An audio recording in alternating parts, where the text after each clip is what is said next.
I got my top 5 picks, all right, for who I think is the biggest competition for the U.S. come the World Cup next summer. So please feel free, after I'm giving this list here, to agree and or disagree. All right. Coming in at number 5, I have the Netherlands. You will remember that the U.S. women's national team defeated the Netherlands back in the last World Cup, 2-0. But they are always an interesting team as far as I'm concerned in what they can do. They need a good day. They certainly need a good day, as all teams do. But I got them at number 5. Number 4. Do I start disagreeing now? Yes. No. Wait before you can give me your total disagreement at the end. Number 4, the Germans. All right, they are leading their Group B in UEFA Women's Championship. They are looking very, very good. And listen, like in the men's game, if you count out the Germans, do it at your own peril, okay? And they're in a similar boat to the U.S. transition. A lot of young players like Bull and Oberdorf.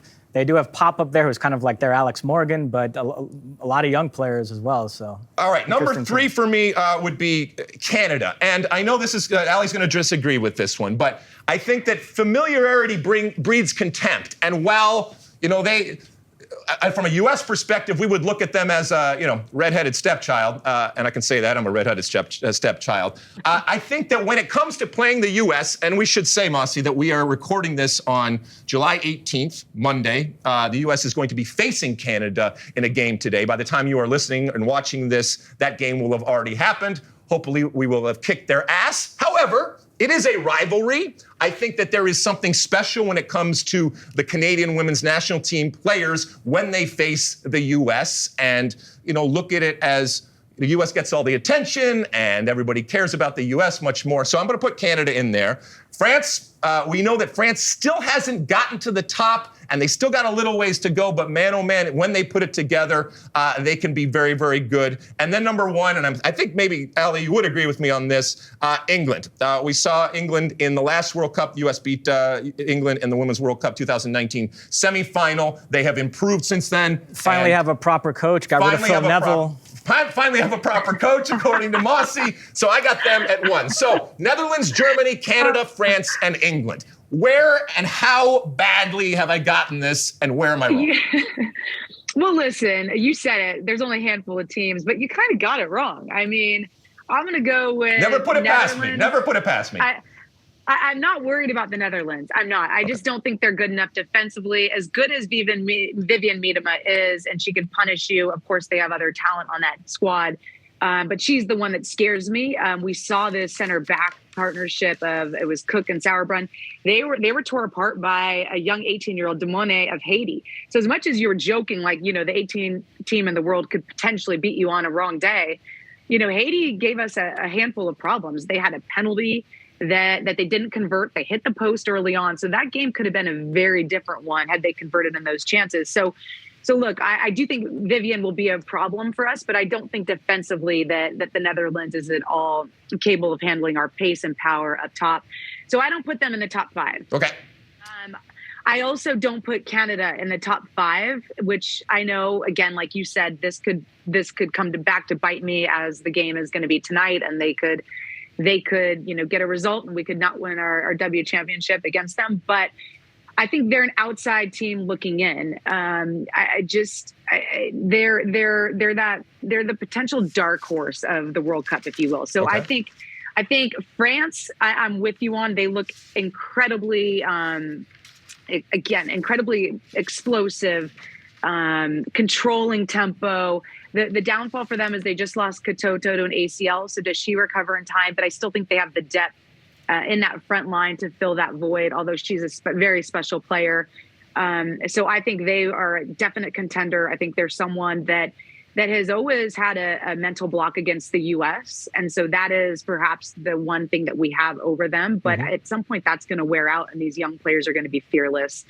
I think England, as you said, yes, probably top contender. They could have taken a result against us in that World Cup.